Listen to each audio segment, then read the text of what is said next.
Hey, fellow superhero cinephiles. Did you know that almost 30% of adults say they haven't read a book in the past year? The primary reason why is a lack of time. Well, Audible's here to help with the gift of found time. Thanks to Audible, you can listen to audiobooks like Marvel Comics, The Untold Story, or Slugfest, inside the epic 50-year battle between Marvel and DC. Read up on the history of superheroes in comics and movies with Grant Morrison's Super Gods. You can also check out Vanguard, my original superhero novel series, or try The Vril Agenda or The Adventures of Fortune McCall, both of which were written by our dearly departed host emeritus, Derek Ferguson. Whatever you're looking for, Audible has thousands of titles that you can consume while commuting, exercising, cooking, or just relaxing at home. And not only audiobooks, an Audible membership also gives you access to tons of content like podcasts, theatrical performances, and exclusive Audible originals that you won't find anywhere else. To give you a taste of what you can get, Audible has partnered with this show to provide listeners with a free 30-day trial. All you have to do is go to audibletrial.com/supercinemapod, and with your free trial, you get 1 free audiobook and 2 free Audible originals. In fact, you get to keep those titles even if you cancel before the trial is over. So what are you waiting for? Head on over to audibletrial.com/supercinemapod and start your free trial today.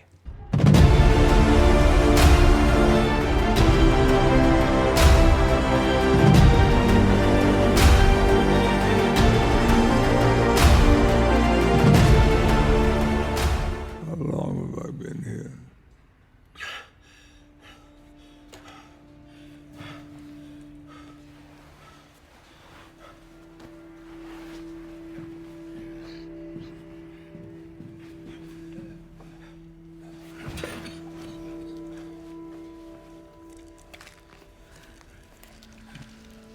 What are these?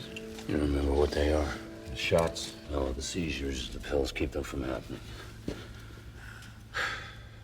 How about you blowing him to make him safe? Fuck off, Logan. Well, so you remember who I am now. I always know who you are. It's just sometimes I don't recognize you. Take the pills. You leave me alone with that fucking albino. He doesn't listen to me. I know a damn speciation when I see one. What? Speciation. New mutant, a young one. There are forces trying to kill Forces? them. They want help. Forces. It's too bad you're not in that business anymore. They don't want me. They want you. Sure. Oh, yeah. That's how fucking stupid they are. They're waiting for you at the Statue of Liberty. Statue of Liberty was a long time ago, Charles. A long time. There are no new mutants, understand? Hasn't been a new one born in 25 years. Not anywhere. I've always thought we were part of God's plan. Maybe we were God's mistake.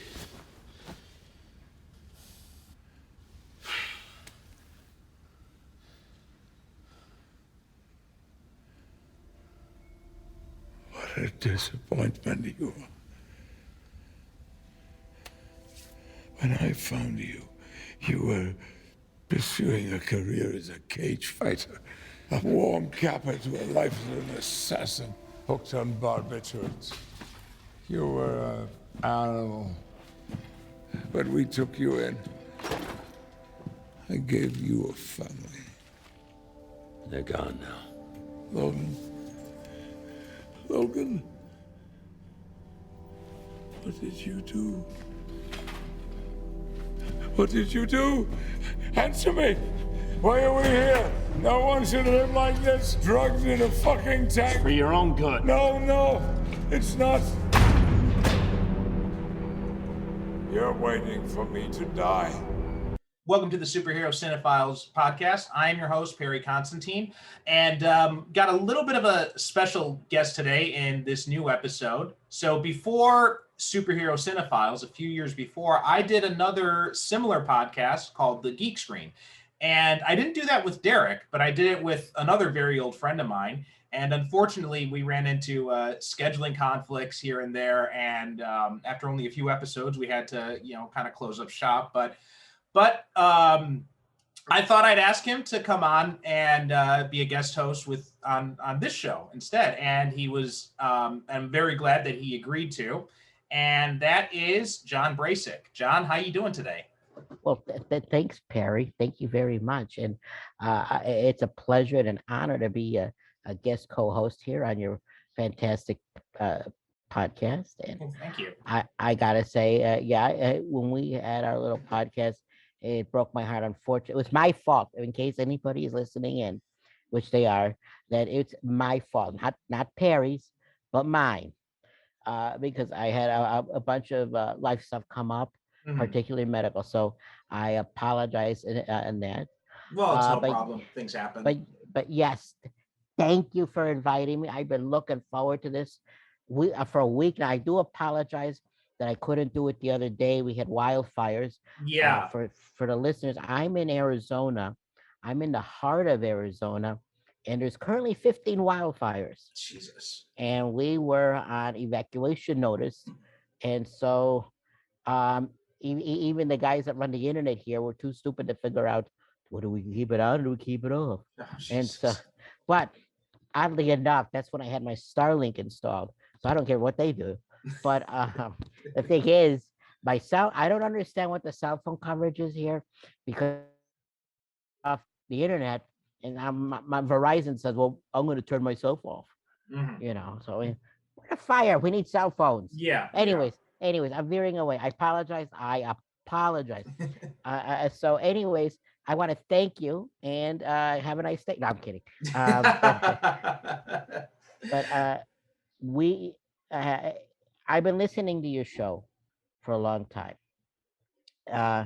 You're both, in fact, you have another podcast, the Yeah, Japan on film. Japan on Film, which I listen to on my podcast. So I run an issue with Stitcher, so I had to change services. But I have to say I'm deeply impressed, and again, as I mentioned to you before the show, uh, nobody can replace Derek, Yeah. and I Yeah. want to, may he rest in peace. The man was a gem, Mhm. and so I hope I nobody can fill his shoes, but I hope, if it's okay with him up in the sky, I will do my best here to put a smile and a dance and talk about nerdy stuff. I'm sure he'd appreciate that. You So know? before we jump into a bit of news here and there, Yes. anything? Tell people about yourself, because Johnny and I, Oh, we yes. actually go back. This is actually the first guest I've had on the show that I actually know from IRL, as we used to say back in the old Yes. days. Yes, we go back medieval ages, when we were raping and pillaging towns in medieval Europe in central Czechoslovakia before the communists took over. No, I'm kidding. We went to school, university. Mhm. Of course, we also, in real life, like to do nerd stuff. I mean, you Mhm. took me to every MCU movie when I looked forward every August Mhm. when you would come over. I said, well, I know I'm not going to see them. I'm going to wait till Perry shows up. Screw this. I'm not going to go by myself, because then we would go and then we would go drinking. Yes. Yeah. In fact, sometimes the two came together. Yeah. The what was it know, called? The Hollywood Iron Boulevard Man. Theater. Right. We Yeah. saw both Iron Man movies. I remember one of my favorite drinking memories of you was during the credits, because you were sloshed by the time we Yes. got to the end of that movie. And so for people listening, there's this theater in the Chicago, and I think it was in Naperville, wasn't it? It was no. It's closer to Northwestern University. No, I think that's a different one. Second one, it's on the second floor where they were serving drinks. No, that's just a regular theater. The Hollywood Boulevard was the one where it's the actual restaurant inside. So it was like a restaurant movie experience where you go inside the theater, you sit at tables, waiters come in and take your order before, and then they bring you your food, and then throughout the movie, I think there was like a buzzer or something you could press, like a silent buzzer, and then they'd come in if you had other orders or stuff. So they had a lot of these really like movie themed mixed drinks and stuff like that, and so Johnny was sloshed by the time we got to the end of Iron Man. I made the fatal mistake, and to anyone who is listening, listen to this fat fool talking, okay? Never, ever order scotch and a mojito, and then proceed to order mozzarella sticks. Okay, I'm sorry. It just it was a disaster. So we get to the end of the credits, and we had already seen the movie once before. Yes, Right? we We have. had seen it in a regular theater, and then we decided to go see it again in the Hollywood Boulevard. And Yes. during the credits, people are getting up to leave, as they do, and Johnny is shouting at everybody, no, wait, you gotta wait. They got something after the credits. Yeah. And then down. And then when Samuel L. Jackson appears as Nick Fury, Johnny goes nuts and he's shouting at everyone. He's like, it's Sam Jackson. He's Nick Fury. He's run S.H.I.E.L.D. And nobody knows what he's talking about. I probably was slurring my words at that You were. point. You definitely were. Yes, I was. I'm a terrible drunk. I apologize. But yeah. I wish we had smartphones back then because I would have taken a video of that. Oh, that would have been all over YouTube. Well, Yeah. I could imagine, what stupid bullshit I put through you through. But yeah. But see, that's how we used to watch those movies throughout the first phase of the MCU. The Iron Man movies, the Captain America, right? The first Avenger, right? The Captain America. Yeah. And then not Winter Soldier. I don't. No, we didn't see Winter Soldier. I saw that here in Japan. But we did. I think that summer. I think that was actually one of the years I didn't come back when that came out. Right. I think you're right there. But I know I saw with you the Spider-Man movies. But that was years before that. Those are the original Spider-Man. Yeah. We saw the Raimi ones together. Yeah. Right. But I don't think we count those. You can't count those. MCU. No, they're not. They're not part of the MCU. Well, no. Maybe because there's the rumor that Into the Spider-Verse or the Spider-Man No Way Home is going to be like a live-action Spider-Verse because they've got Alfred Molina is coming back, Jamie Foxx is coming back, and there's the rumor is Willem Dafoe is going to be in it too, and also, of course, the persistent rumor that both Tobey Maguire and Andrew Garfield are going to be in it as well. Now, Em sends me this question. I don't know if you have this in Japan or not, but do you have HBO Max? Yes, I do. I use a VPN. Oh, that's right. You did. You were talking about Hanzo the Razor. Good show. Weird. Hanzo, if you haven't seen it yet. Yeah, I haven't seen it yet. Okay, but Derek told me about that, and we were thinking about having him come on to Japan on Film to talk about that, but unfortunately didn't get the chance to. Right. It's played by the same guy that plays Zatoichi. I thought it was the same guy from Lone Wolf and Cub. Oh no, it's Zatoichi. Oh, okay. Well, anyways, again, I'm going off a tangent here. I'm sorry. On HBO Max, I barely use the app. So I said, look, I'm gonna fire this up. I'm paying for it. I might as well use it. Yeah. So, and I noticed when you get down to the MCU movies, they have something there now that I didn't notice before called Marvel Legacy. Yes. Yeah. Now, are those Spider-Man movies going to be part of that?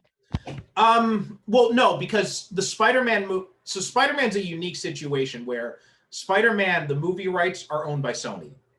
So Sony has an agreement with Marvel for Marvel to do Spider-Man movies. But Sony has so that's why Venom has no connection to the MCU. That's why the upcoming Morbius has no connection to the MCU. And the new Spider-Man movies, they're financed by Sony, but Marvel has creative control over them. And they also have a deal that allows Spider-Man to be in the other MCU movies. And so the Raimi movies do not count. No. And the Garfield, which one was the one with Michael Keaton where he plays the Vulture? That was the first Tom Holland. The Garfield? One. No, that was Tom Holland. Yeah, that was the first Spider-Man movie in the MCU. Okay, so that counts. Okay, yes, good. Yeah. I was just curious because the Andrew Garfield one does not count then. No. Unless they use them as part of the multiverse, which the rumor is, unless that rumor comes true. But still, obviously, they'd be Spider-Man from a different universe, not from the same one. I gotta tell you, that would be very cool or interesting or fascinating. Maybe cool isn't the right word, but I'm just trying to picture because you had those other actors play Peter Parker very differently. Mm-hmm. And they played Spider-Man for the most part very differently. Mm-hmm. So could you imagine if they did the Spider-Verse with all of these guys in it? How would that work? How would that gel? You know? I think it'd be really interesting, just like you saw in fact, the fact that they play them differently is what would make it really interesting, I think. Mm-hmm. Like how does I always got a kick. I always think like the guy that played the first Spider-Man movies. I'm trying to think of his name again. Tobey Maguire? Tobey Maguire. Thank you. Mm-hmm. Aunt May Mm-hmm. was an elderly lady. Yeah. Rosemary Harris, yeah. Rosemary Harris. And the last Spider-Man, Aunt May is played by a much younger Marissa woman. Tomei, yeah. Marissa Tomei. And I always wondered, how would that Peter Parker react to this Aunt May? And I actually, screw that.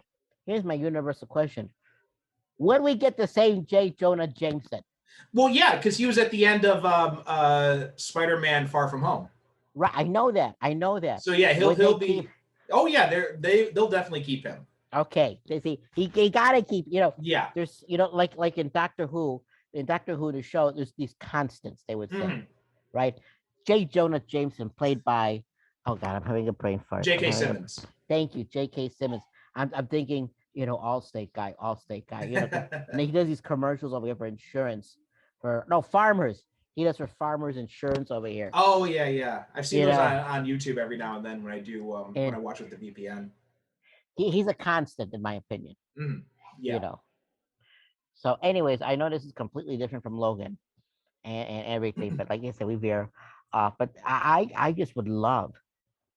I would love for them to expand on the Spider Universe. Yes. I love the Spider. I think I've seen that animated movie like 2,000 times. It's so good.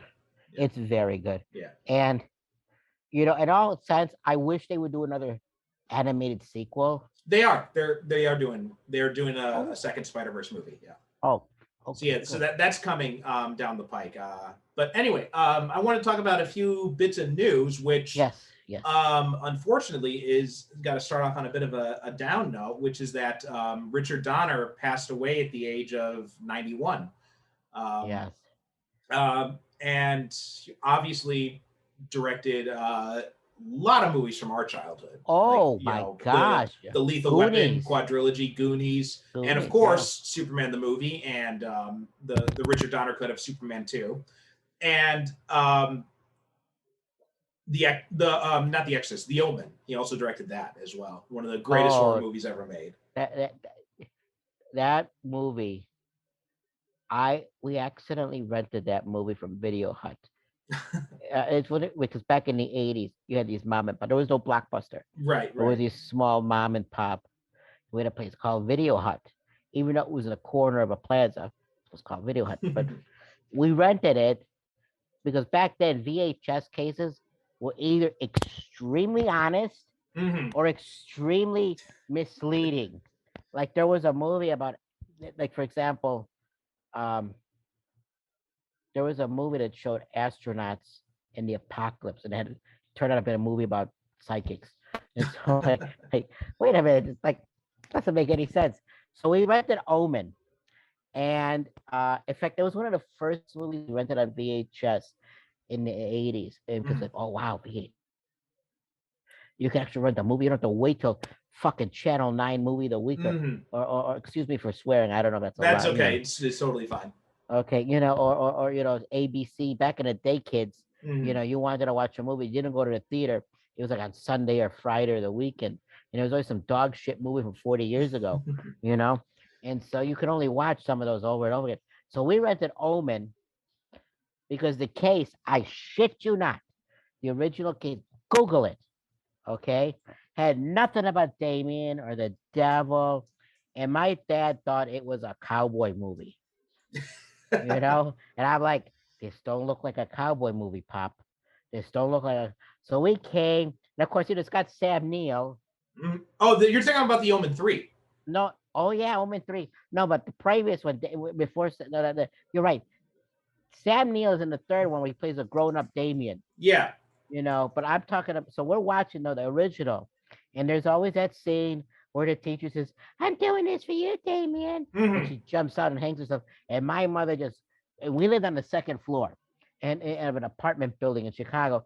she just bolted out of that house. Like, I'm not watching this, you know. And my dad's like, I paid the $17. Again, Oh 1980s. wow. Yeah, no, it was expensive.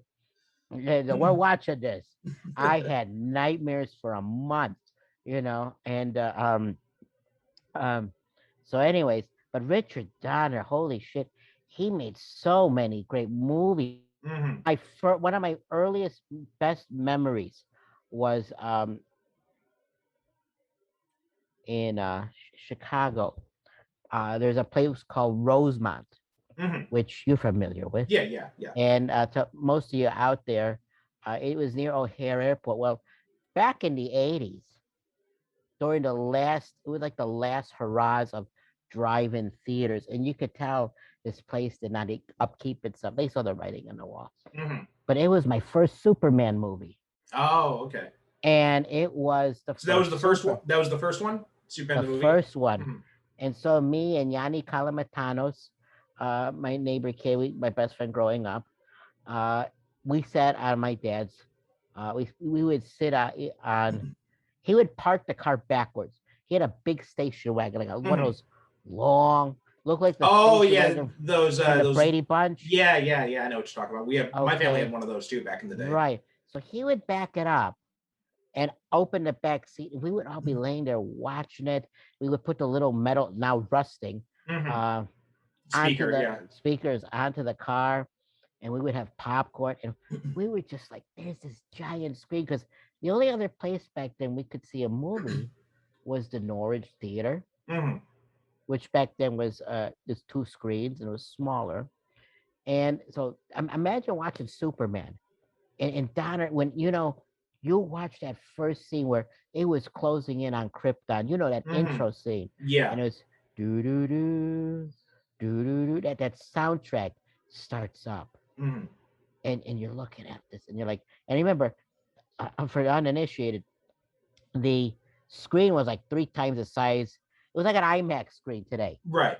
Okay, so it's like, oh my stars, oh my stars, and then fucking the guy that played the Godfather. Oh shit, Marlon Brando.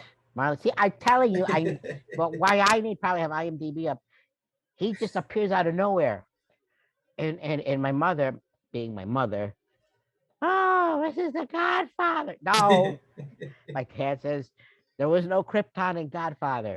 you know, So I love my mother, but she gets confused very Mhm. easily.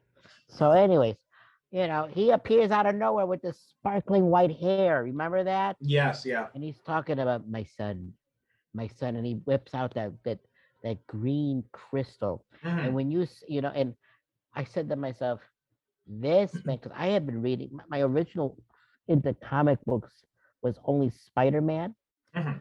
and Superman. That was it. Mhm. I actually didn't get into Batman until the 90s, only because I was sick a lot and my mother only had so much money to buy comic books. Mhm. And for some reason, the Superman comic books in the local store was cheaper. And I don't know why, but it just was. And my cousin would take the Batman and never share it with me.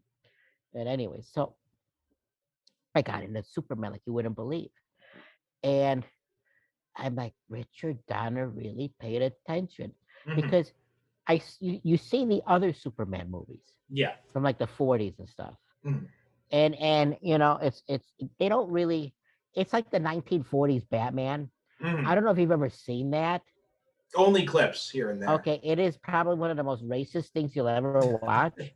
I mean, they really these. I get it. It was a war going on, Mhm. but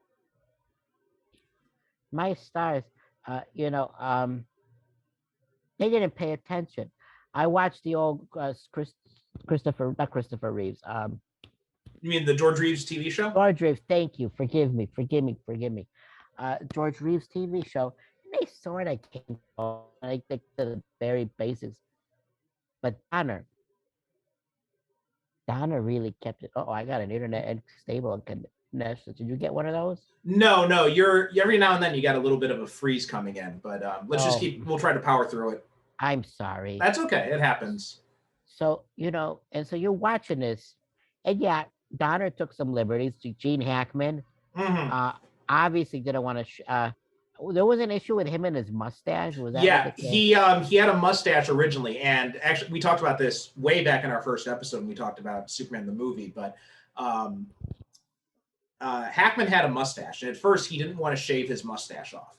And Donner made a deal with him. Donner said, "You shave off your mustache, I'll shave off mine." And they hadn't met in person at this point. So Yeah, when Hackman comes on the set, face freshly shaven, Donner has a fake mustache on that he peels off. right. Yeah, And but yeah, he refused to shave his head. He refused to be bald in the movie. So the only that's thing he right. agreed to was to wear the bald cap at the end of the movie. But yeah, he refused to shave his head, and and then said they went with the idea that he has all these different wigs. Uh, but even so, even with those liberties, Mm-hmm. he captured Don handle Hackman to do a decent Lex Luthor, very Mm-hmm. good Lex Luthor. I mean, oddly enough, that's the first movie I saw with Ned Beatty. Oh yeah. Same You know, here. Well, that was the first movie I saw with any of them because I don't remember it. I don't remember when I first watched that movie because I was so young the first time I watched it. But I right. do know we had a VHS copy of it, and I watched that damn thing so much the tape broke. I understand that. Thing happened to me with Star Wars, and I always have you, Mr. Luthor, Yeah. and you always have that theme of his where he's walking down the train track and he's being followed. He knows I'm going to press this button and he slides into the wall. That poor cop gets run over by the train. Mhm. Spoiler alert there. Sorry. But you know, every detail, like I though when he was putting Daily Planet together and all the other details, um, I remember him saying in an interview, or at least no, excuse me. I remember Siskel and Ebert, and Mhm. don't mention this if you ever look at the review of the movie, that they said that Donner tried to catch the actual characters of at least Lois Lane, Mhm. and played by Margot Kidder. Margot Kidder, and of course Christopher Reeve did an excellent job. Yes. Yeah. God rest his soul. He was a fantastic Superman. Mhm. Oh Um, yeah, the best one easily. easily. I mean, he is the gold standard, or I Mhm. should say, the kryptonite standard. And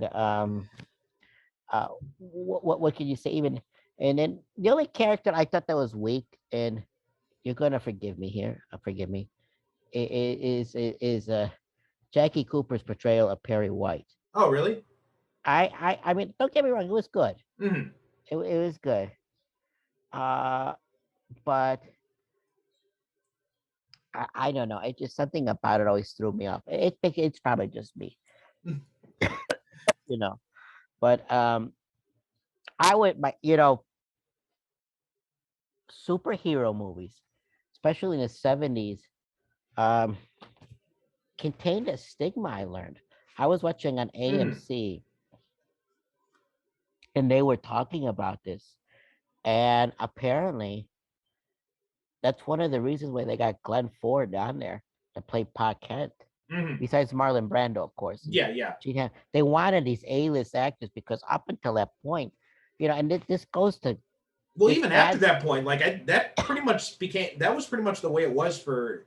I mean, you had some notable exceptions here and there where you'd have Jack Nicholson in Batman right.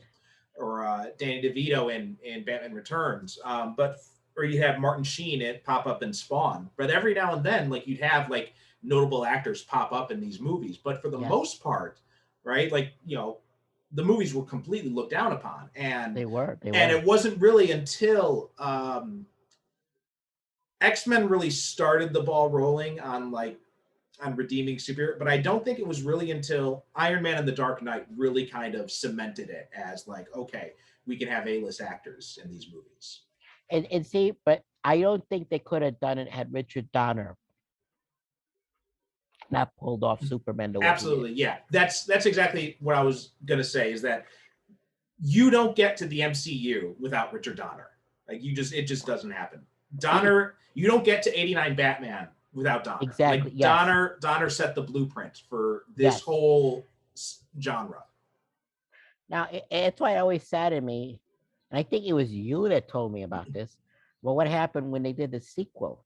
Yeah. And then they cut him out, and I've never seen the Donner cut of Superman 2. It's good. It's good. It's got some weaknesses because they reused the ending from the first Superman movie because that was because originally when he was filming the first two movies, he was filming them back to back. And the reversing time, the going back in time ending was originally supposed to be the end of Superman 2. But they were going over schedule and they had to meet the deadline for the first Superman movie. And so Donner had already shot the time travel sequence. So he's like, well, let's just use that for the ending of Superman 1. And then when we get to the end of Superman 2, we'll figure out how we end that one. And then, of course, obviously, he got edged out by Richard Lester, and then Lester finished the cut his own way. So they didn't really know how, when they went back, it was in 2006. Are we when still Superman connected? Returns came out. Yeah. Hello? And can you hear me? Oh, yeah. I know you froze there. I thought, I got one of those unstable ones, but Okay. But so they when he went back to when Warner Brothers finally gave him the funding to compile his cut of Superman 2, they had to figure out what they're going to do for the ending. And he either had the choice of using the ending that Richard Lester used when Clark and Lois, when Clark has that amnesia kiss thing, or they had the ending when they reverse time. And he decided to go with the reversing time ending again. So that's the only real weakness of it, is that ending. But other than that, it's a much stronger Superman 2. Right. I don't even count Superman, the atomic one. I don't count that guy. Mm-hmm. That one. That's like bad movie night Superman. But the thing is, Richard Donner, he knew who he was appealing to. Yeah. He knew the kids were going to watch this, and he knows. I'm going to say comic book action. I can't think of a better set of terms. Mm-hmm. And all of his movies, a lot of his, these like Goonies. You press the Goonies, and Goonies as an adventure film, it was like one of those. You got a caper. You got, of course, I'm trying to think of the name of the formed character again in Goonies. Oh, I can't remember. It's been so long since I've seen Goonies. But the thing is this, you get all these moments, you get all these things. Again, he knows it, like the dance from Goonies, the truffle. Mm-hmm. You get these little funny shitty things. Yeah. And it's hilarious, and and then you see the same, like there's a glint. You can see it in if the movie was a person, okay. Mm-hmm. If the movie was a person, there's a glint in that eye. It's like winking at you, like, "Hey, let's have some fun." Yeah. Let's have some fun. And so, even in the Lethal Weapon movies, I mean, that's not exactly the same kind of movie as obviously Goonies and Superman. We're talking a completely different type of movie here. Yeah. But I mean, you look at Mel Gibson, and it's sort of like, okay, I'm going to take you on the same roller coaster. We're going to have fun here. Mm-hmm. Even if it's a crime movie, we're going to, and it right off the bat when the guy's threatening to jump off the building. Yeah. Oh, let's go together. Let's go together. Like, what the hell's wrong with this guy? What is, right there, like, and you see Murtaugh and Briggs, right? Murtaugh is, was Murtaugh Mel Gibson's character? No, Murtaugh was played by Danny Glover, and then Glover, right. Riggs was played by Mel Gibson. Grips, right. And so you see Murtaugh looking like, and then the whole "I'm too old for this shit." That the memes started there. Yeah. It's like he planted these seeds of cinema fun that were like awesome. But anyways, I'm talking too much. But okay, so two other bits I wanted to mention is that were you a Spawn fan back in the 90s? Yes, I got the first issue.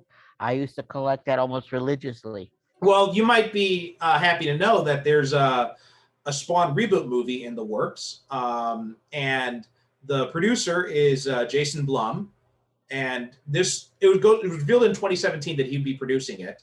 But there hasn't been a lot of news coming out. What storyline are they using? We don't know. All Blum said recently that the movie is still in his plans. Blumhouse, his production company, is going to be making it. He says it's taken a while to get the script right, but they'll make it. And it looks like Jamie Foxx. Do it. He could do it. Yeah, Jamie Foxx is the few details that fans have been provided so far have confirmed that Spawn will be played by Jamie Foxx. And he said it was comparable. He said the character of Spawn was comparable to Black Panther. And Jeremy Renner was also announced to play Twitch. Oh my God. Now, originally, McFarlane said that the film would not have a big focus on Spawn. It would mostly be focused on Sam and Twitch, and Spawn would be more of a background figure. But whether or not that's still the plan, we're not sure. But McFarlane said that he says, it's the same sort of frustration. I keep saying the same thing, and at some point, I'm sure it falls on deaf ears. But we just added another person. Movement is happening. So when it actually comes, we'll see. But the 30th anniversary of Spawn is coming up soon, so maybe they'll try to time it with that. But that's the news about Spawn. That's what we got out so far. Mm-hmm, mm-hmm. Well, I'm excited. I remember watching the movie with Martin Sheen. Yeah. And and like, holy shit. I mean the CGI was but yeah, I rewatched that movie about a year or two ago. It does not hold up at all. No, it does not. It's a friend of mine. We recently, oddly enough, a friend here who works at the Starbucks. He's my local Perry, you could say, in a way. Okay, I don't really go often at Starbucks, but it's in the store, and it's hardly you can't avoid. You got to literally go through it to go buy your eggs. And anyways, we were talking and like, oh yeah, you're into this too. Like, holy shit, I got somebody to talk comic books with, and stuff. And he goes, you know what? It aged as bad as a Nintendo 64 game. Yeah, like I'm not gonna argue. I'm not gonna argue. But wow, God, I remember when that comic book came out. There was the whole starting of Image. Remember that? Yes, yeah. Oh, and it was like it had all these different covers and all this other stuff. It was at that era when you had Wildcats, you had of course Spawn, you had the Max, you had the green cop with the spiky fin. I'm having a brain fart. Savage Dragon. Savage Dragon, thank you. I'm like, I remember reading Spider-Man, and all of them have these other things. God, it was just magic. It was magic because different storylines and all this other stuff. Yeah, unfortunately, did they say when we don't know anything else, just the details that I said. That's all we really know so far is that, Blumhouse is producing it. Jamie Foxx and Jeremy Renner are going to be in it, and possibly that the focus is going to be more on Twitch than Spawn, and Spawn's going to be more of like a background character. Right. That's all we know so far. Okay, well then, oh my gosh. Well, okay, so what else have you found? Well, the other thing I mentioned, I had to bring up, and this is something you and I talked about briefly before we started recording, and so there's, Hugh Jackman. He posted there's a fan art piece of Wolverine, just like it was just a fan art piece of Wolverine holding out his claws. Hugh Jackman shared that to his Instagram, and then less than 24 hours later, he shared a photo of him with Kevin Feige. So this has led to people suspecting that Jackman will be, like you, suspecting that he'll be reprising his role as Wolverine in the MCU, which I say, no, I don't think that's what it means, because the dude's in his 50s, and to get as cut as he did for those movies, he had to literally dehydrate himself. Yeah, he And can't do that again. you get to a point where your body just physically cannot keep up with that kind of routine anymore. And he's getting to that point. So I doubt, and Marvel's not going to want to have him come in just for one movie and then have to recast him, right? They're not going to want to do that. Well, hasn't there been talk of just rebooting? Well, yeah, they're going to reboot. They are rebooting them. Everything's going to be rebooted. The only real carryover is going to be Ryan Reynolds. Ryan Reynolds is still going to be Deadpool, but other than that, it's all going to be rebooted, recasted. You know what? I don't care what other movie Ryan Reynolds does. He will always be known as Deadpool. You know, it's like Clint Eastwood with Dirty Harry or The Man with No Name. Mm-hmm. Yeah. It's the same. That's him. Yeah, that's absolutely. him. Yeah. Well, I'll tell you. It'd be interesting how he would direct. Didn't he direct another movie? Australia. Didn't he direct? No, I think he was just. I don't think he directed that. I think he just starred in it. He was just in that. That wasn't a bad movie. Honestly. I never saw it. Let me say this. It's. No, yeah, he hasn't made a directorial debut yet. Not according to IMDb. So okay. Yeah. So like we were talking about before, my theory is that if anything. And it could just be him just trolling, right? It could just be him just. It could always be because, that, yes. You know, they know. Like Kevin Smith jokes about this on his podcast all the time. That anytime he says something on the show, the next day, like these quote unquote news sites come up, post up an article about it. Yes, and you saw when he did that when he was doing The Mandalorian. Mm-hmm. Yeah. You know, it's just nonstop and it's ridiculous. And he's like, I'm just a fan commenting on this stuff, but they post it up as if it's news. But well, I fell for it, hook, line, and sinker. So if anything, like if it means anything, I think it might mean that Jackman will be involved in whatever Marvel's doing with Wolverine going forward, and that could be as a director, right? Maybe he is looking to make a directorial debut, which would be great. Like it would be really cool to see him. You know, because he obviously knows that character. He obviously loves that character. So it would be really cool to see him directing the movie. Or an X-Men movie, yeah. I think he knows it well enough to do that. And I'll tell you, this segues into what you originally invited me here for, which was to Logan, the movie. Yes, yeah. Which I have to tell you, I saw the movie when it came out. Yeah. And I thought it was a fantastic movie. And I, for the life of me, even to this day, when I rewatched it, in fact, I bought it on Amazon. I'm not going to lie to you. I went and bought it. And I go. Oh, I bought it on iTunes as soon as it was released. Right. I though I regret not getting the noir version. Oh, really? My version has both. Yeah, well, Amazon doesn't give you that. So unfortunately, that sucks. Yeah, I know. Fucking Amazon. Jeff Bezos, you can stay in space. But and I'm slipping off the bed here. Hold on 1 second. All right. Sorry about that. My bad. So anyways, I'm watching this movie and you know, it's a good movie. Mm-hmm. It's a good movie. In fact, I had just seen I don't know if you've seen it, that is but the girl. Well, actually, you know what? I'm getting ahead of myself here. Yeah, let's jump right into it. So okay. Yeah, we're talking about Logan, the Hugh Jackman's last outing as Wolverine, and also Patrick Stewart's last outing as Professor X. And this is very, very loose adaptation of Mark Millar's Old Man Logan storyline.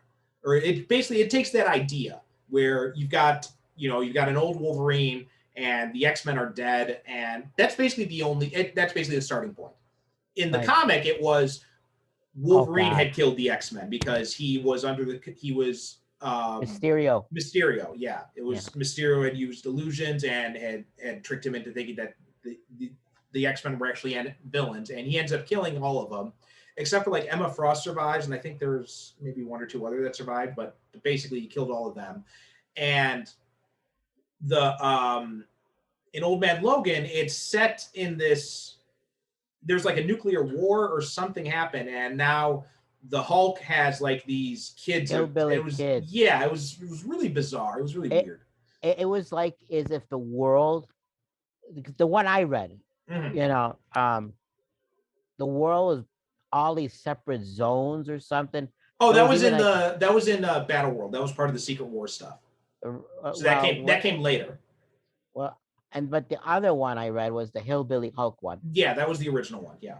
That one I read, and it makes you think. After I read it, like, man, Hulk's a real asshole. Mhm. His kids are pieces of shit. They wouldn't kill that family regardless. They were like debt collectors, and I had to it was a long time since I read that. Mhm. So, but I mean, that's the only part that stuck out to me was, and I'm glad they did not go. First off, number one, MCU, do they Marvel still hold the rights for Hulk? Marvel has the rights to Hulk. Okay. They don't have the distribution rights. Like Universal still has the distribution rights, so Okay. they can make movies with the Hulk, but they can't make a Hulk movie. Right. That's what I was wondering, because I know he's in the Avengers and all that other stuff. Yeah. But that's different, because I said that there's no way they're gonna. I'm glad they didn't go that route. Yeah. I'm glad they went the route that they did. It was I'm not gonna say it's a Western, and I know a lot of people are saying, well, it's basically Shane with mutants. Well, I will go that far. I think it is a Western. I think. I mean, it's You think very. it's a Western? What you call it a Western? I would definitely call it a Western. It's very much influenced by Western movies. Like it's Shane and Well, they say the Gauntlet. Shane and Unforgiven were like the Right. two big movies that Mangold used for inspiration for this movie. Right. I'll tell you, and you're gonna think, "God, that's stupid," but at points of it, it reminded me of Fury Road, the last Mad Max movie. Yeah, there's a little bit of that there too. Yeah. And he was right. It's spot on about Gauntlet. If you ever seen Gauntlet, I've never seen that one. No. Okay, it's basically almost similar. This one guy's got to survive the day. Mhm. These criminals are trying to go after them, but There's also a bit of Outlaw Josie Wales in it too. yes. There's a couple of actually Mm. Clint Eastwood movies you can bring up on this, and in fact, not just Clint Eastwood, a lot of noir from the classic 40s and 50s. Yeah. Saving the Damsel in Distress. I mean, all that goes back to just the influence on those movies. Yeah. Like you look at, because obviously, Fistful of Dollars was an unauthorized, basically a ripoff of Yojimbo, and Yes, it was. Yojimbo was heavily based on Red Harvest, and Yes. Kurosawa used a lot of noir tropes and things like that in constructing that movie. So that carried over to Fistful of Dollars and so on. And you look at Wolverine, like Wolverine as a character, there is so much of Mifune and Eastwood's DNA in Wolverine. Oh, big time. Yeah. Even if you just go by the look, I mean, Mhm. that's bad. If you look at almost every Clint Eastwood movie, even the Cowboys or Dirty Harry, Yeah. whatever, he's got the side of chops. Mhm. I mean, not as Wolverine had him, but just an aesthetics. But you're right, the way the character is, his demeanor. Mhm.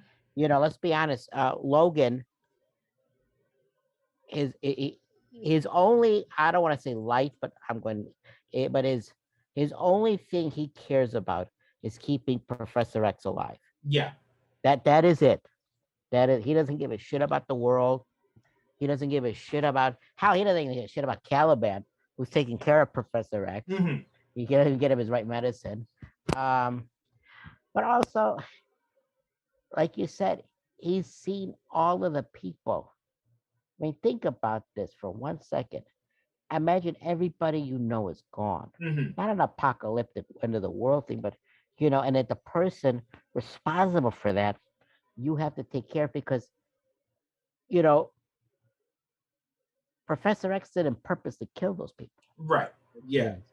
And he's got to live with that. And there hasn't been any new mutants. Mhm.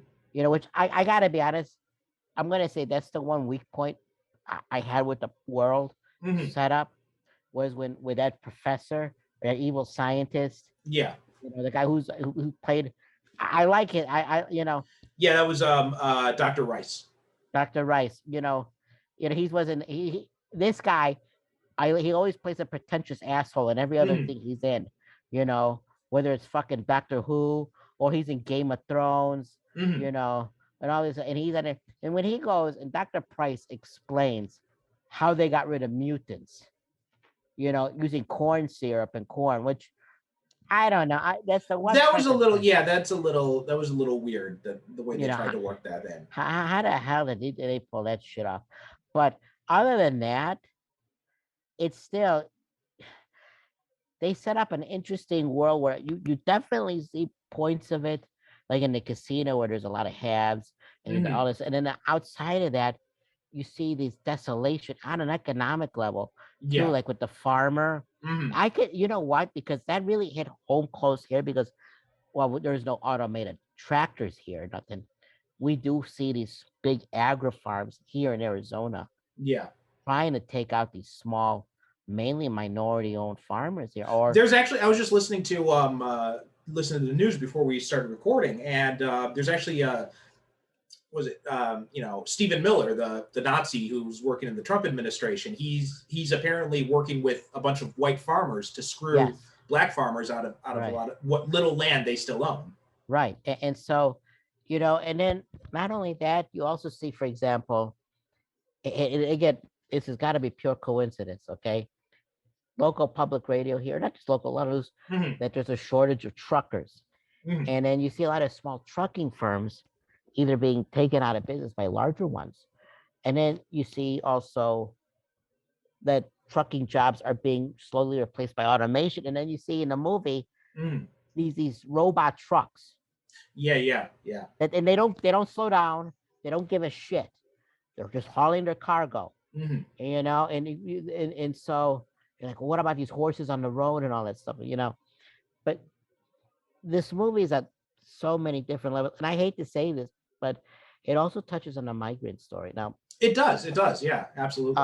You know, refugee status and all this. And I know the movie came out in 2017, but it was being filmed. Well, I mean, even still, like, yeah, but even still, even before Trump, like, you still had the refugee crisis happening. Right. So yeah, I think that's definitely, I mean, because there was that,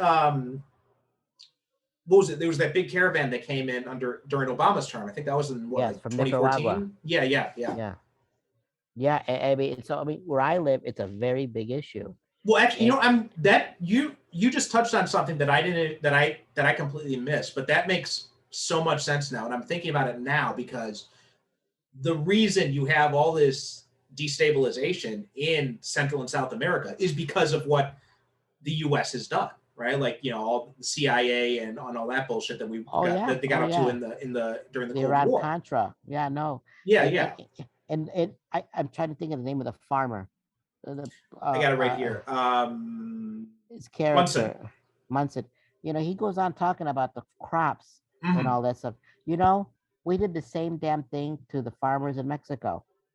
Yeah, Mexico, and also, wasn't it in Guatemala too? Where the term Banana Republic actually comes from? Yeah. Oh, yeah. The Dole Company. Of course. Yeah. There's a whole. In fact, Google the name Smedley Butler.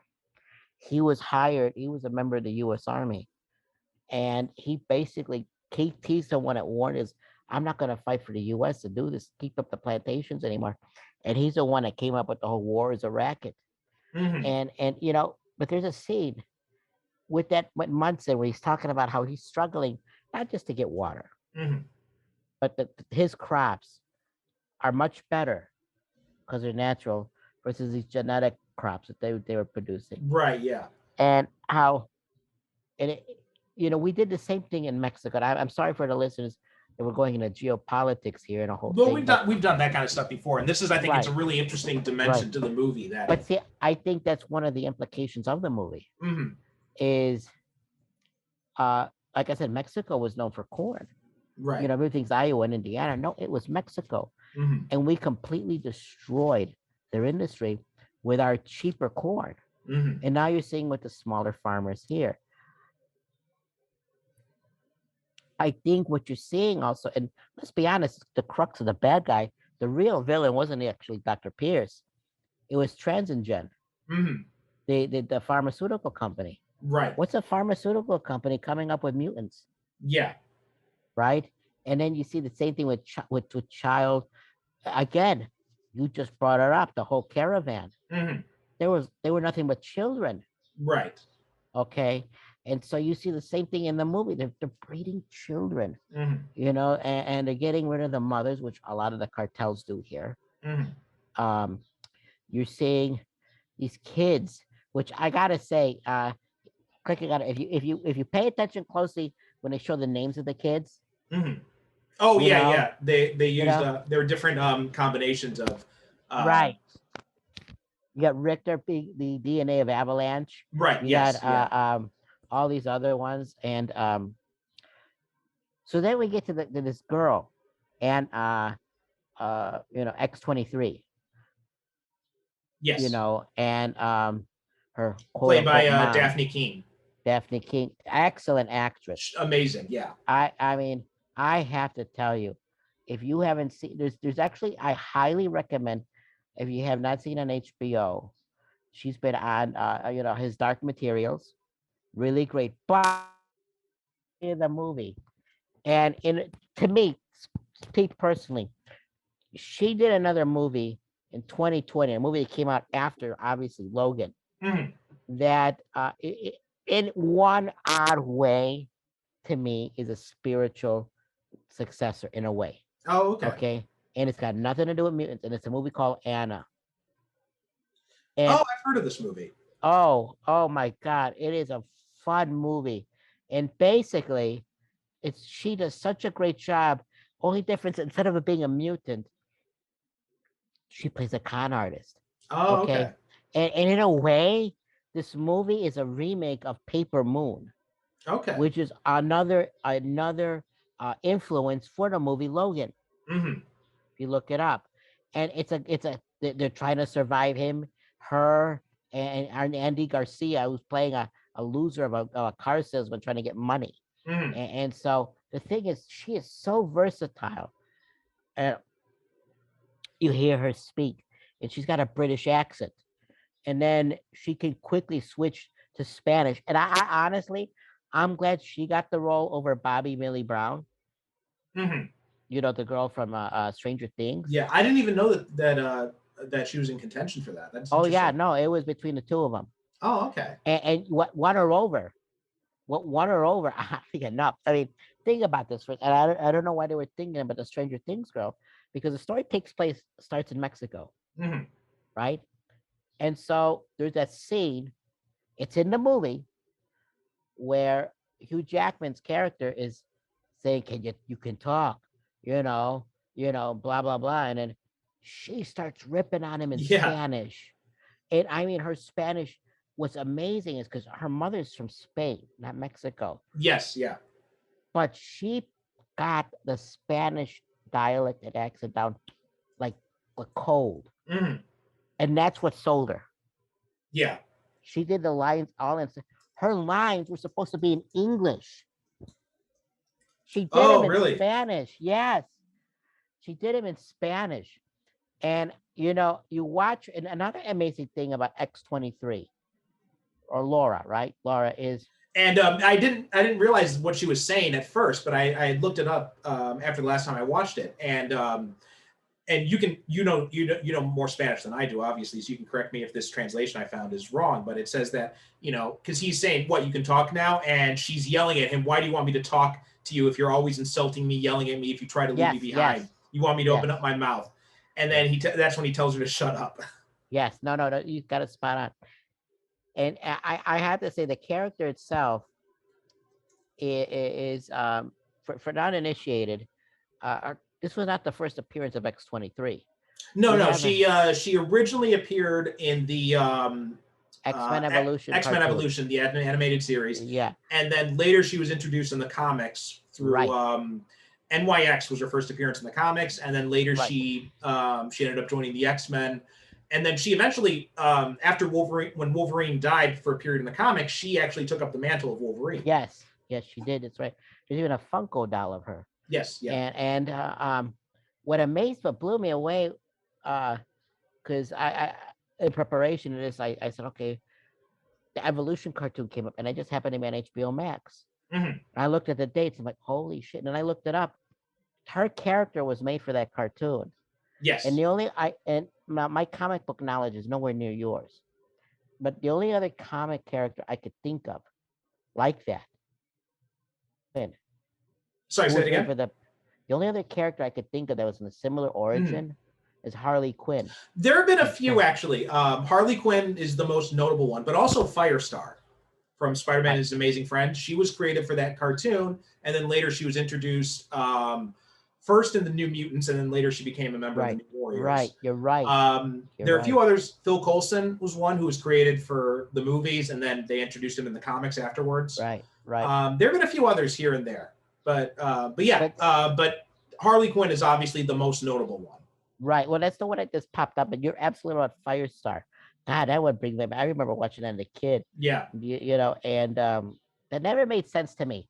Firestar, Iceman, and Spider-Man renting out a condo. Yeah, it was a really weird premise. And then they go meet up the X-Men. There was one episode where they meet up the X-Men. There were 2 episodes that they had. I only know the one. Oh no, there were 2 of them. Because that was part of the backstory is that Firestar and Iceman were originally part of the X-Men, and I'm not sure. Trying to look up see if there's any background of it, but well, I'll tell you. And I know we're veering off here. Sorry again, folks. But back in the late '80s, early '90s, any other besides Spider, because 99% of all Marvel back then was either Spider-Man or Hulk. Yeah, there was nothing really. Honest with you, unless you wanted to watch Lou Ferrigno live action, or some very terrible live action Thor or. Oh, so apparently the show was originally supposed to be Spider-Man, Iceman, the Human Torch, but there were legal issues with using the torch. Like there were some licensing issues, so that's why they introduced Firestar instead. Well, like I say, necessity is the mother of invention, and this is that's even cooler than, and. So when they came out with an X-Men animated movie, besides these, like you said, 2 episodes, oh my God, everybody was in excitement. This is before anything else that was on TV for kids, right? And so I don't know where I'm going with that. I'm sorry, but I'm just highlighting that like the Harley Quinn situation, and I'll tell you, her X-23, yes. She is half the age, I think, or at least 7 years younger. Because she was 11 when she filmed this, and X-23 is when she first appeared. She was at least like 16 or 17. Right, but I have to tell you, and I know the stunt double who also has a separate role in the movie. One of the reasons was because Mangold was so impressed with her performance that he gave her a small role in the movie. Right, but I have to tell you. If you look at how Wolverine fights, and he's coming at you, and he's already got one arm ready to dig into you, and the other arm ready to gut you, right? Yeah. Whereas, forgive me, but I watched how she played X-23, and again, I'm stupid here, okay, gang? But I immediately thought of the midget from Castlevania 3. Do you remember Castlevania 3? I don't think I played Castlevania 3. Or okay, I think I've only really played what was it? The one on the PlayStation, the original PlayStation, Symphony of the Night. That was the only one I played. Well, in Castlevania 3, there is a little midget, and he's got a little knife or something, and he will get on top of somebody. He likes to roll around and go on the ceilings, shit like that. But he would roll around the people and get the people. And I'm watching, but it's not just him, but she basically pulls wrestling moves on every one of the Reavers. I mean, for a little girl, and maybe it's the adamantium, quite possible, but I watched like, holy shit, she took out a guy with 2 robot arms, and then all these Mexican federales, she guts him, and then knocks him over, and then like 15 stab wounds in the eyes to one guy, cuts off the leg of another one, and they're not expecting this. That opening scene when they find them, and again, I feel so sorry for Caliban, the glorified truffle pig, as he called himself, but you see them go in there like, we can handle it. And damn well, in any movie you've ever seen, there's always that one bad guy or henchman Reaver, whatever, doesn't matter. They got that look like, I got this. And you're like, no, you're fucked. You're fucked. The kid's eating cornflakes. And then when she gives that glance, that look, you know what this also reminded me of? It just clicked in my head. There was that movie, The Professional. Yeah, Leon. Yeah. Leon, right, with the little girl. Mm-hmm. I just thought I gotta watch that movie again.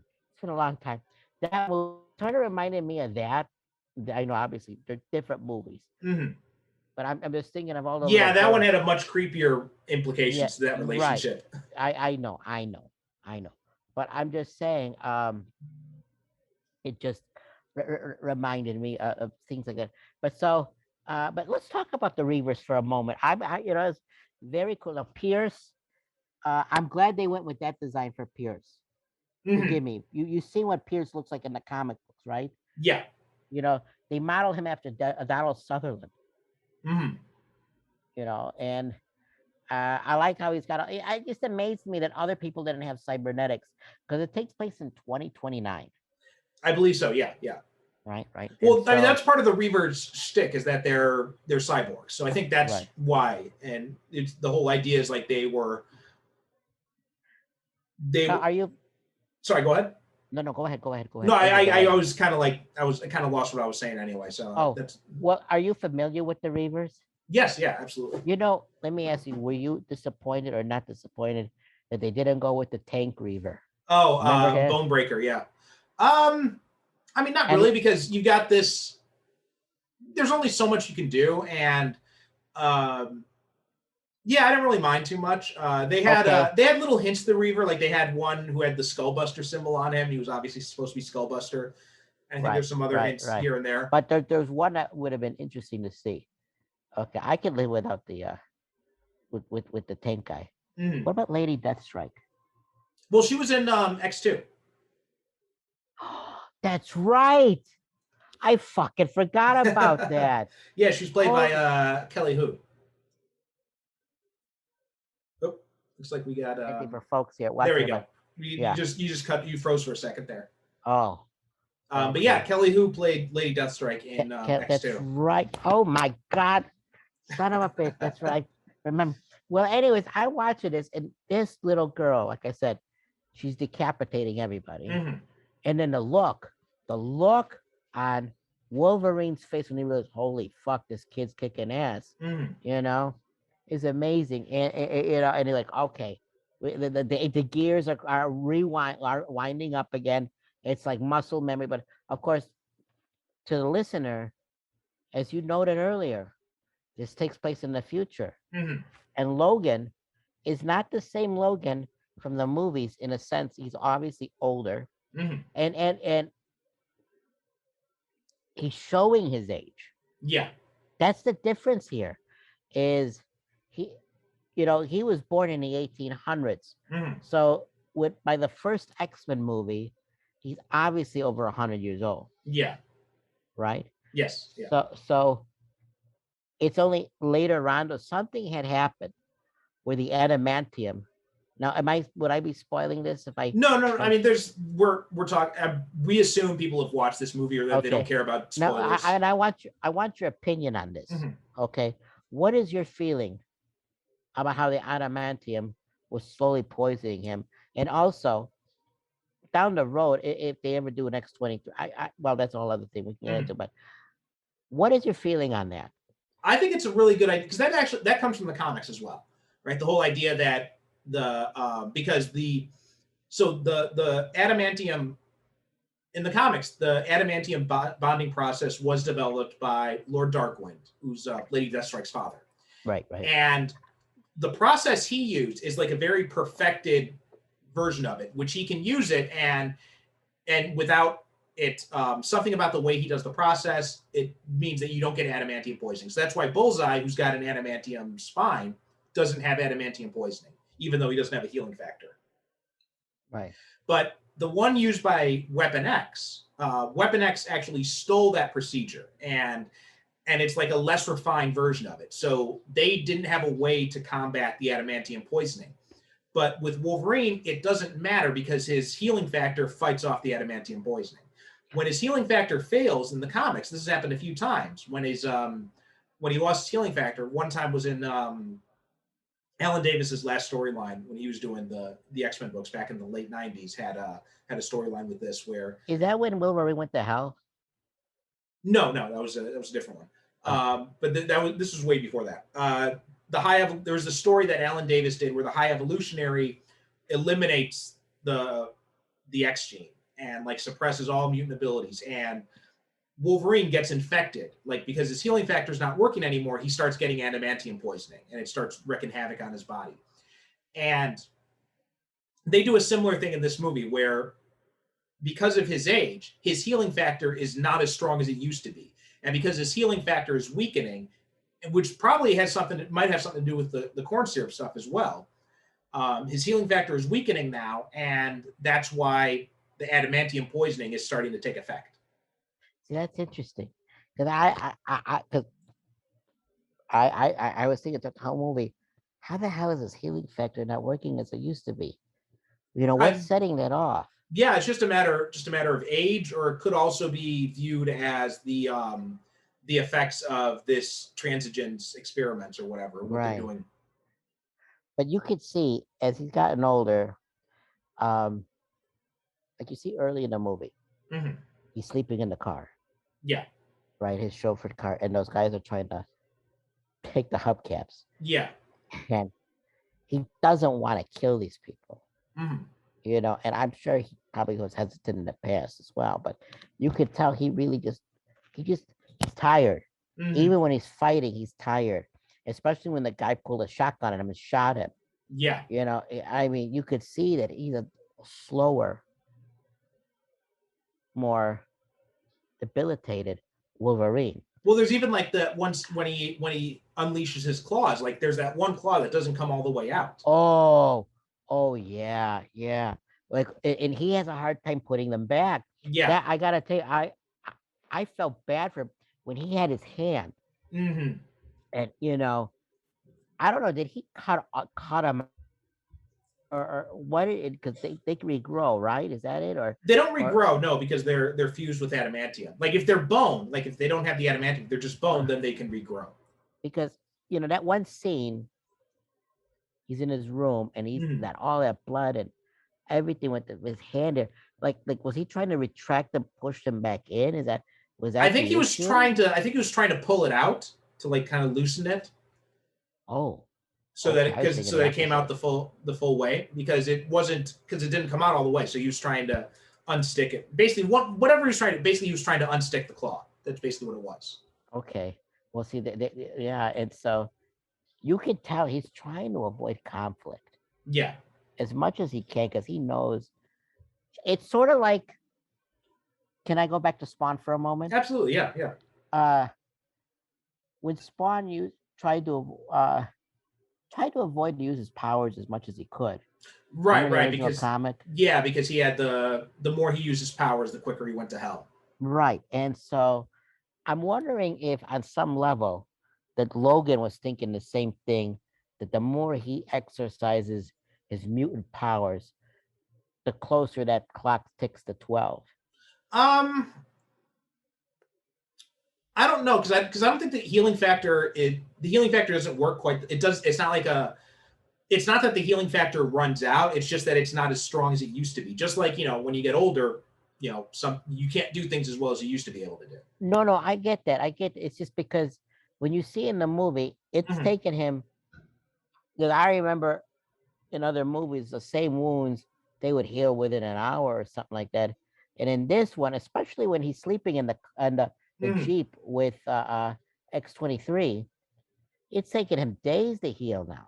Oh, I see what you mean. Like I misunderstood what you're saying. But yeah, so like he doesn't want to engage as much because he knows he can't heal as well as he used to. Yeah, that makes sense. But I think also it's part of that. But I think it's also just like he's just tired, right? He's been doing this for over 100 years now, and he's just done with it. Especially now that he lost both his families, right? He's lost his family several times over now, and so I think he's just tired. He's just exhausted completely. I'm so glad. Well, there's another character we've not talked as much about it's in the movie, and we have to hit on him. Mhm. And that's the professor. Yes, yeah. So you brought on age, and I have to tell you, uh, Patrick Stewart did a bang up job. Mhm. I think he is right. That is the best version of Professor X I had ever seen him play. Mhm. I could be, and I'm probably wrong. But I thought it was fantastic. It was it was such a tragic portrayal of the character because you see Yes, him and he's got these moments of lucidity and like when they're at the dinner table, right? Or when yeah, he's talking to Laura, like he's got these moments of lucidity, and the old Professor X is in there. But then you compare that with the fact that his mind is clearly deteriorating, and yeah. I gotta tell you, uh, if I may hit on a personal Mhm, note yeah, here, absolutely. Go ahead. my father recently passed away 2 months Mhm, ago. He was 95 years old, and when I saw Stewart's Professor X in that movie, mhm, it was almost uncanny because my father actually kind of had the same sweater, and mhm, and a wheel, he was crumpled up in a wheelchair, like no motorized chair. We wouldn't trust him with a motorized chair. mhm. But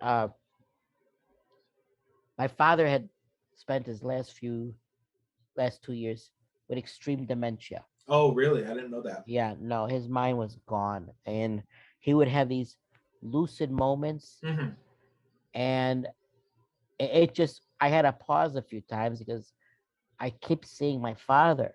mhm. And anybody who's ever taken care of an elderly person will know what I'm talking about here. Yeah. I watched my father slowly decay mentally, Mhm, and my dad was a nerd too, and mhm, I watched an X, and Professor X is going on about Taco Bell, and my dad, same thing. He would watch a commercial, or mhm, he would start talking about reiterating the quotes of a commercial, like from Geico, mhm. or my dad loves cowboy movies, and he would start quoting, some other stuff, and not he would think he was in the movie or a commercial, Right, right. or God help me, we were watching Price is Right, Mhm, and so something like that. So I just thought when Stewart says he did research on people with dementia, the man nailed it. mhm, I mean, I said to myself, why isn't he doing other roles similar to this? mhm. I mean, I know God, what's the guy's name who played Hannibal Lecter again? Oh, Uh, Anthony Hopkins. Anthony Hopkins. Thank you. He did a movie about a person with dementia. I'm thinking Patrick Stewart could have easily done that movie. Mhm. And I'll tell you, I was shocked to learn Patrick Stewart never lost weight until he did this movie. Yeah, yeah, I read that too. I was very surprised. I just thought that was CGI. And I No, haven't that was seen. him. They, in fact, James Mangold had intentionally used as little CGI as possible in this movie. Yes, and Mango was smart for when Professor X had those seizures. Hmm. He wanted to create a natural image. I read, Yeah. and I mean, think about it. You don't want some flashes or beams or Hmm. electro. You see that scene in the casino. He said that major one. Nobody can move. Hmm. Or earlier in the movie, with the first one when you're introduced to the seizures, Hmm. Caliban can't move. Nobody can fucking move. Hmm. And then they're aware of it. It's not like time stopped. Right. And then in the casino, you see it, and Wolverine's slowly trying to get to save the professor because the professor's having these guys are storming in there, Hmm. right? And he just basically stopped him. And they just look at that one soldier when he realizes I'm gonna get killed by Wolverine, Hmm. you know. And so, but the way he tilted his head, Hmm. uh, Patrick Stewart. I've seen people with seizures. You've probably seen people with seizures. No, I haven't. So Oh well, I'm just gonna have to go on what you're saying here. there's So. a lot of kids I remember growing up or in high school where they would have seizures and they would tilt their head that certain way. Somebody did their homework in this movie. Hmm. They did their home. Oh my god, I'm too close to the camera here. Um, you know, um, the only thing about Professor X, he didn't take his medicine. Mhm. He was hiding. My dad did the same thing. People with dementia did not like to take their medicine. Yeah, yeah. And so, but I just thought, and I also, that was the first time I've seen Patrick Stewart with the most hair since I saw him in I, Claudius. Yeah, yeah. You know, which if anybody's ever want to see, Google I, Claudius with Patrick Stewart. The man has a perm, okay, curly hair. You know. Oh, wow. Yeah, I'm looking it up right now. Now, and if I'm talking too much, tell me to shut No, up. not at all. You're doing great. The other thing is, I don't know if this is a breaking the fourth wall or it's meta, but I just found it hilarious that there was an X-Men comic book in that movie. I thought that was so that's something I wanted to mention, is kind of like where this takes place in the timeline, because this movie gives you two options, and it does it in a really clever way. It can either be set after you saw Days of Future Past, right? I've seen all the X-Men movies. Okay, so yeah, and at the end of Days of Future Past, Wolverine Yes. wakes up in the new future, and Right. this movie takes place like 2 years after that. Okay, so it's in that universe then. Well, that's one way you can look at it, right? You can look at it as being that way, but also, like, because when he finds the X-Men comic book and he mentions and he says, like, some of it happened the way they said, but a lot of it didn't. Yeah. Right. So that gives you another option, that this is completely separate from those other movies. See, this is why I love the ambiguity of the movie. Yeah. There's a cloud of ambiguity here because you don't know. I mean, this could literally just be its own thing. Right. They mention the X-Men, but they don't mention anything else about them. And Yes. the comic is clearly just like, someone making a comic book about any national celebrities, like the Kiss comic books or something like that. Sure. No. I know that's done deliberately. The X-Men comic book came out after the movie that came out was it 2003, the Right. Statue of Liberty movie, right? Yeah. Right, and so well, he also makes a reference to that because he says the Statue of Liberty was a long time ago. Right, and God, it just reminds me of another scene. And again, I don't know, but Caliban. I'm going back to Caliban. I don't know why I'm going back to Caliban, but I felt bad. I know it was played by two different actors. Caliban was in another movie. I can't think of the right. other He was actor. in X-Men Apocalypse. Right. In this one, he was played by Stephen Merchant. Right. And then I like that scene. They're trying to get this boat. Yeah. Right? The Sunscreener? No. The Sunseeker. Sunseeker, excuse me. Thank you. And where am I going to be, in the galley? Yeah. Right? And so and so when Professor Xavier dies in the bed of that pickup truck, and he mentions the Sunseeker, it's like he's returning to his lucidity. I'm gonna go back to my father, my dad, right before he passed away. He had that one lucid moment before he passed. It's the same thing. But yeah, going back to the ambiguity. I know we're going all over the place here. It's the same thing with the ending of the movie. You don't know what happens to those kids. Which, right. By the way, I love that. I don't think every movie shouldn't be spoon-fed to you what's going on. Yeah. Trying to think of another movie that's like that. The only one I can think of is it was Thomas Lemarquis who played Caliban in X-Men Apocalypse. Right. He was great. Did they say why they changed actors? I don't think so. I think they just said they. See if there's anything about why they had Caliban. Well, like I said, the only other. I like the ambiguity. Same thing with Shane. They took that from Shane. You ever watched the end of Shane? Or actually, High Plains Drifter, or like you said, a Kurosawa movies. So they were inspired to use this Caliban from the Tempest, the Shakespeare play, because he serves a hero living in self-imposed exile. Yes. Well, that makes sense then. So that's why they leaned on that for this interpretation. What you saw when Pierce, not Pierce. Was it Dr. Pierce? No. Pierce was not. Pierce was the head of the Reavers. Yeah. Dr. Rice, you mean? Dr. Rice. when no, it was Pierce. Excuse me, when he captured him, and he says, "You were one on our side." Mm-hmm. You know, what made you change? You know, and henceforth, like you said, the Shakespearean character, he Mm-hmm. realized, he had a moment, and Mm-hmm. so I mean, it was amazing. And then that self-sacrifice, because he knows he doesn't want to be used, Right. Right. you know. And I think he kind of figured there was no hope for him. Mm-hmm. I'm just curious though with his body and all these other ones they laid out. Now I know the doctor is dead, Mm-hmm. but had they continued, and I guess this goes on with the other issue with obviously Sony no longer in control of the X-Men movie. Is that You mean right? Fox? Fox, excuse me, Yeah. Jesus. Fox. Uh, I know after Logan, there was some sort of attempt to make a spin-off for X-23. There were they were talking about doing that. Like nothing ever actually moved forward with it, but there was like this idea that they could have her play X-23 in future movies. Um, but obviously nothing ever came of that. And Right.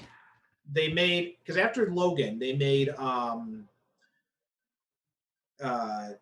there was Deadpool 2 came out after Logan, and then there was Hey, when did Dark Phoenix Apocalypse? came out. Apocalypse came out before. Right. And then the ones after it was Deadpool 2, and then it was Dark Phoenix, which was dog shit. And then the New That's Mutants the was only the X-Men last. movie I didn't see. You're not missing anything. It was Okay. terrible. Okay. And then the New Mutants came out, was the last one that came out. How was that? It was okay. Okay. We did a review of it last year, I think. Okay, I'll check that out. But I like I said, I saw X-Men movies. I saw Apocalypse and I see Mm-hmm. Logan and all that. But going back to the movie, answer me this: when they had X-24, who was obviously the thing they were developing, Mm-hmm. who ended up killing that family. Yeah. Is it me or did he look at it? I know it's supposed to be a clone, I think. Yeah. Yeah. But the way they had him dressed up, he more looked like Lee Schreiber's Sabretooth. He did have a little bit of that. Yeah. You noticed that? I did notice that. Now, but I'm glad you mentioned X-24 because I wanted to talk about him, which that was the weakest part of the movie, I felt. I felt like you didn't really have. I mean, I get the idea what they're trying to go for, that the real enemy that Logan's facing is his own mortality and, putting him up against his younger self. And all. I get that. It's just, it feels like a very poor choice of villain. Like it feels like a very poor choice of antagonist. It feels very much like in X2 when you just had Deathstrike was just like a mindless killing machine basically, and so there wasn't really that conflict with an adversary like you get in like for example, go back to Unforgiven, right? In Unforgiven, you had a clear antagonist there in right. Little Bill's character. You don't have that same representative figure in this, not in the same way, because X-24 doesn't have a personality, and that was one of the weakest parts of the movie for me. He came off like a Frankenstein with adamantium claws. Exactly, yeah. Now, originally, Liev Schreiber was in talks to appear in this movie, but not as a villain. He was going to be that scene in Vegas. He was actually going to be like running Vegas. Was actually what it was going to be. He was going to be like running a casino there or something. That was the original plan for him. And so, and I don't know if they went to him willingly or if they just happened to run across him or something. But that was the original plan, was that they would bring him back in. But I guess they decided to just keep it more simplified. Well, there was a lot of it. I know that during the scene in the hotel when Professor X has that seizure, they were thinking of doing flashbacks of when the X-Men were killed. Yeah. And then they realized, wait a minute, it's more tragic this week because they're focusing on the tragedy of Professor X in this moment. Right, yeah. Not I mean, we already know the X-Men are gone. Not why beat a dead horse? Yeah. To use a terrible cliche. Yeah. And the other, and this is kind of a minor gripe, but it was just something that stuck out to me this last time I was watching it, because okay, so Laura's 11 years old, which means she's still got maturing to do. She's still going to be growing up. So why would you bond an adamantium skeleton to her at this age when her skeleton's going to keep growing? You know, that's a damn good question. I was surprised. What I was thinking about when they showed that surgery scene was, you know, how were they able to, well, first off, the entire surgery scene is completely different than how they did it. I like you said, the Weapon X version was a schmutzy version. Oh, God, that movie was quick terrible. and dirty. But you got to say to yourself, okay, you have a healing factor. She's got the claws already, minus adamantium. What made them think that a child, because the surgery takes place not when she's 11, the surgery takes place years earlier. Yeah, so I'm not sure how that works out. How would a child survive that? Because you're literally having to especially skin because them alive. especially because the you know, a mutant's powers don't emerge until puberty anyway. Right. So how do you do that? Because if I recall correctly, wound cuts, even in the skull, everywhere, for that liquid to seep in. It's not like they're nailing it and bolting it in. They're, you know, it's like liquid metal and shit like that. And like, how, you know, and why did they stop with mutants that they had there that they could have done the same thing with, you know? That's the other thing that always got me is, and I know you can easily scare a kid into suppression and all that stuff. And who knows, maybe I'm missing some technology they were using in the cells. But as I recall correctly, you had kids that were able to push blocks out of the walls, you know? And I'm saying, well, wait a minute, they could easily escape. Like that scene in The Boys. I don't know if you ever seen on Amazon, The Boys. Yeah, I have. You know that scene I'm talking about, the Institute, where they're all escaping? Right, you know, like the guy with the giant penis. And then the girl that can make people explode. Yeah. You know, like, why the fuck are you trying to escape? Why are you waiting? They did eventually try to escape. So. Eventually, you're right. But well, it just, I'm like, how are they? I just like question myself, how are they able to keep them under control? Well, I mean, that you could say that question about any type of concentration camp situation where the prisoners far outnumber the guards but they still don't rise up. So that happens a lot. So that doesn't surprise me too much. But none of these people in labor camps had special powers. True, but still. But, you know, you get them as a young age. You're able to, because as far as these kids know, this is all normal for them. Because this is the only life they've ever known. That's true. You're right. I forgot they were born in that place. Yeah. Gosh, it's just, what a terrible life. And, you know, you feel for the kids. I'm still trying to figure out. I'm sure I've seen kids drive cars before. Don't get me wrong. I've seen them. That girl essentially drove through 3 states. Well, because they get out of, let's see, the casino is where, in Oklahoma City? I don't know if they ever mentioned it specifically. But I remember, didn't Munson say that North Dakota was 2 days away? Something like that. Right. So she drove that Jeep on the same tank of gas for 2 days. I've been in that part of the country. There's no fucking gas stations. Okay? Maybe in these small towns, you know, I don't know how she pulled that off. And I just wondered how those kids got there. You know, I mean, I just had a lot of questions. I'm not, this is not a criticism. It's more of a curiosity. Right. You know, that there was that way station. Well, there's some things in these movies that just, when you think about it, they don't fit together. Like I remember in X-Men: The Last Stand, where apparently Westchester and San Francisco are right next door to each other. Yeah, that's right. That never made any sense to me. Yeah. Wait a minute. Or even in Captain America: Civil War had that too, where they had he asked for 24 hours. He asked for like 24 hours to get Steve Rogers, and then he has time to fly to New York and fly back.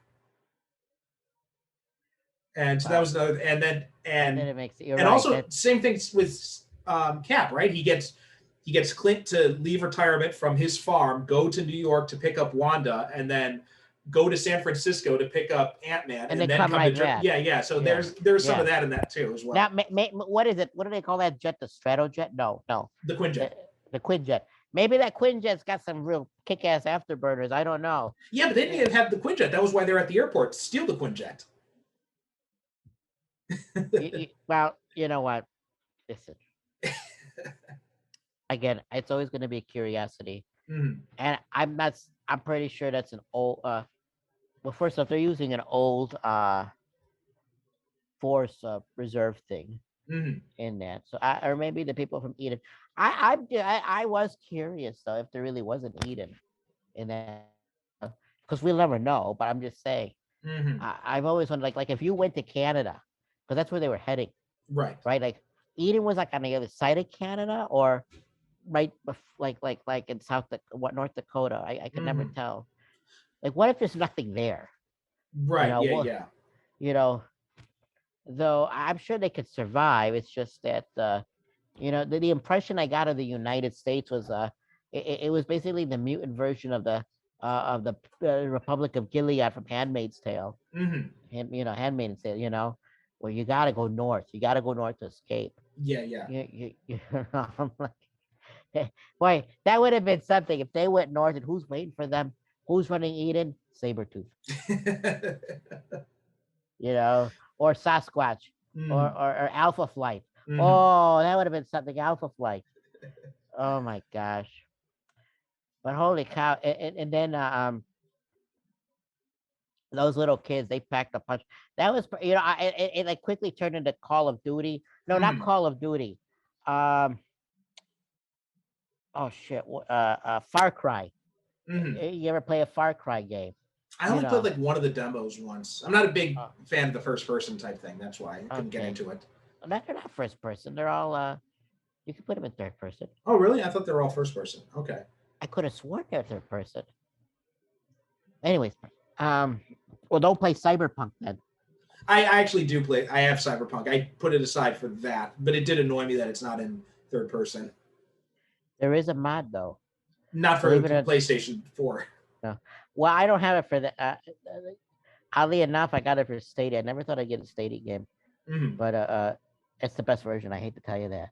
Well, yeah, I know. The PlayStation 1 had a lot of problems with it. But anyways, getting back to the movie. Well, gee willikers, I'm running out of things here. I liked it. I know the noir one. I've been told you can actually see the faux Wolverine, the CGI Wolverine, the one that gets killed with a adamantium bullet. Boy, he didn't see that coming, did he? You know what that reminded me of? I laughed. I also that was another thing I hated was they brought back the adamantium because that was from X-Men Origins as well, which always was a stupid thing to me because if you hit adamantium with more adamantium, I don't get why it's supposed to break it. I don't either. I think it was like their Deus Ex Machina. But when I laughed at that for one reason, because sometimes when I watch a movie, maybe because I'm stupid, but when I watch a movie, certain other movies pop into my head. I don't know if that ever happens to you. Oh yeah, definitely. But that scene, immediately the final scene from Die Hard popped into my head when Officer Carl shoots.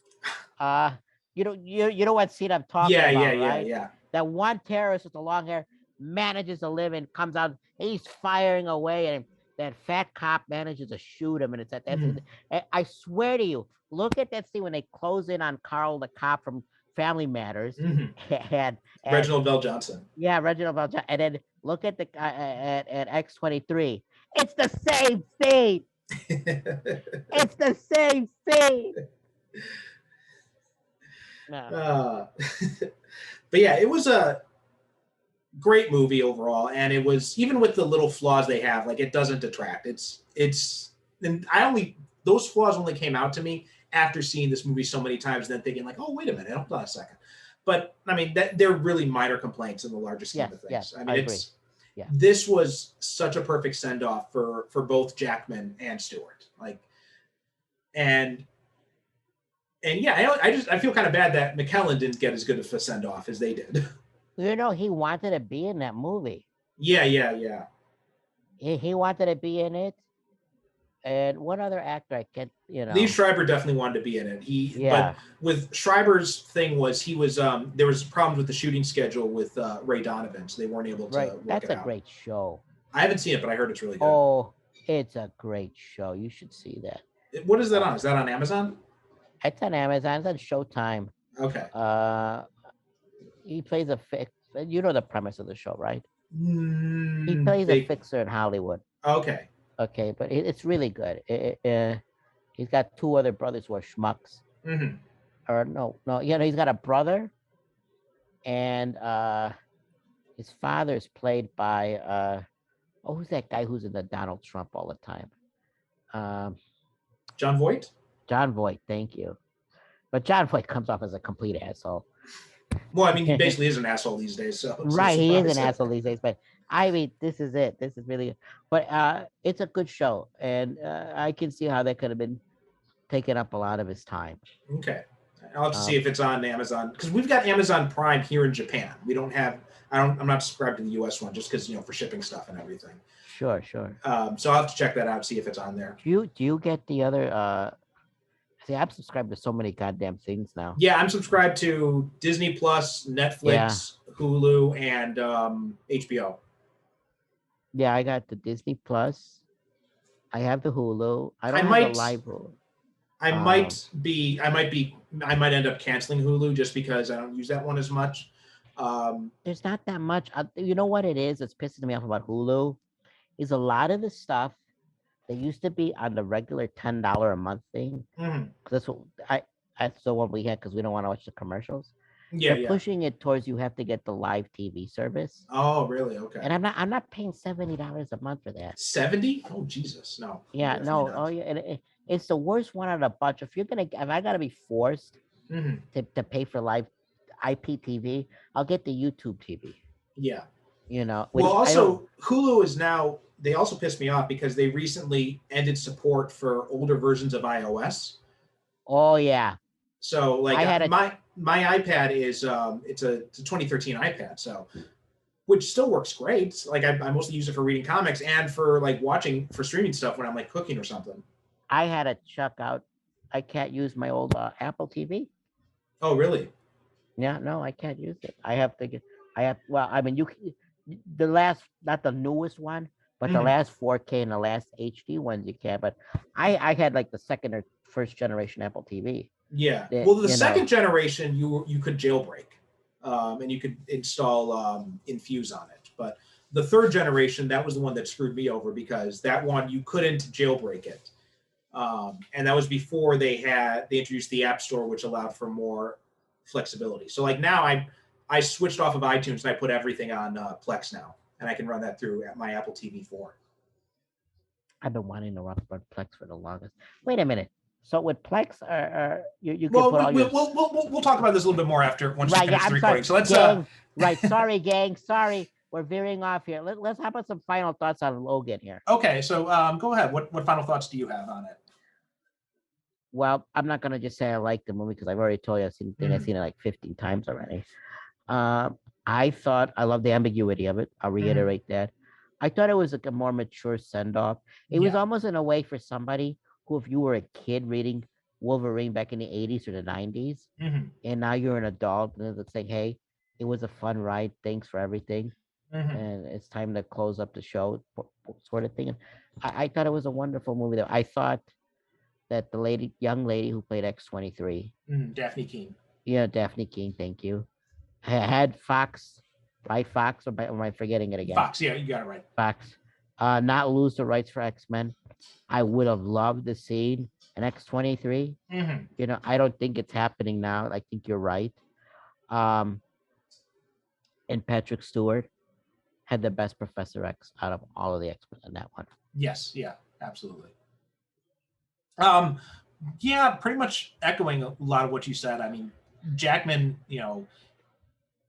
this was the perfect send-off for him. And that's why when people say like it annoys me when people say they want him to come back, because this was just such a perfect ending for his career as Wolverine, that there's nothing else is going to top this, and they shouldn't even try. And it's just it'd be like Well, I mean, Sean Connery never got a proper send off as James Bond, so that it's not the fair comparison. But it's like, when you bring him back I hear what afterwards you're for Never saying. Say Never Again, yeah.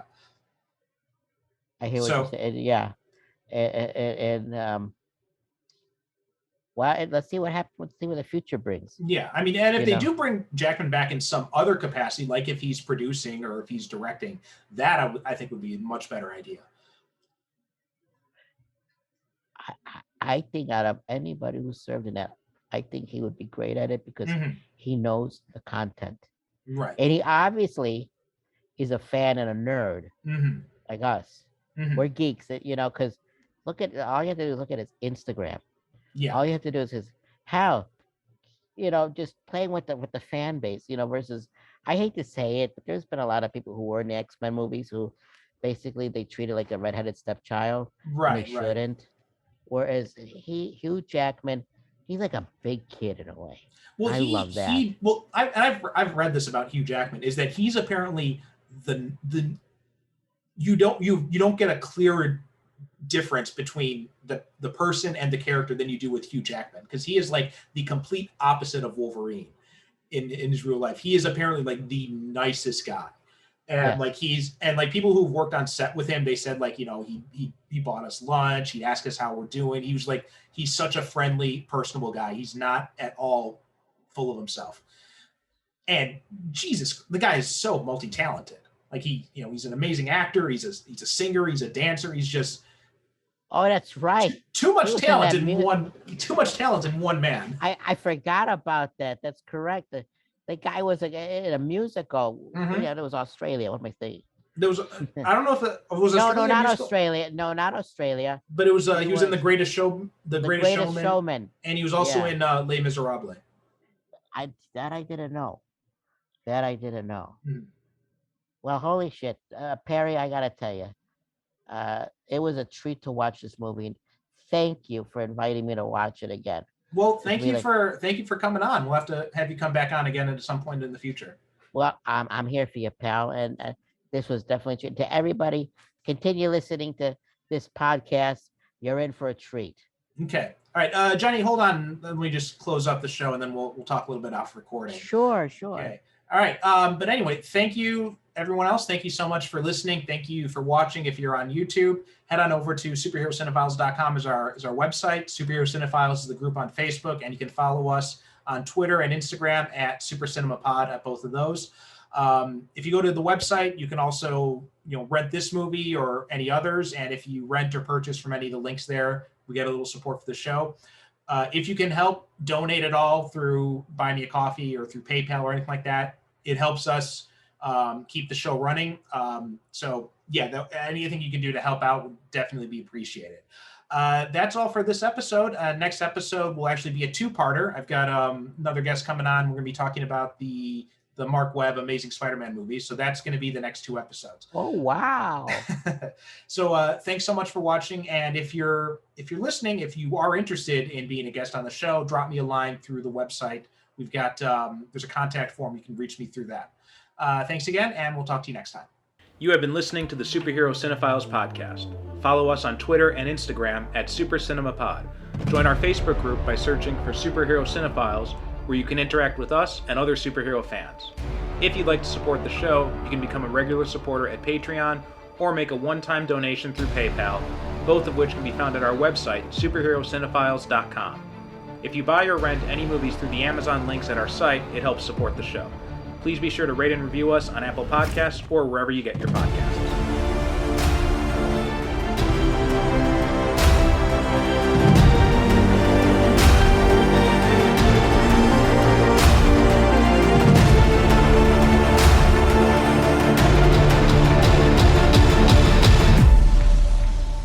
Thank you for listening. And as always, good night, good evening. God bless.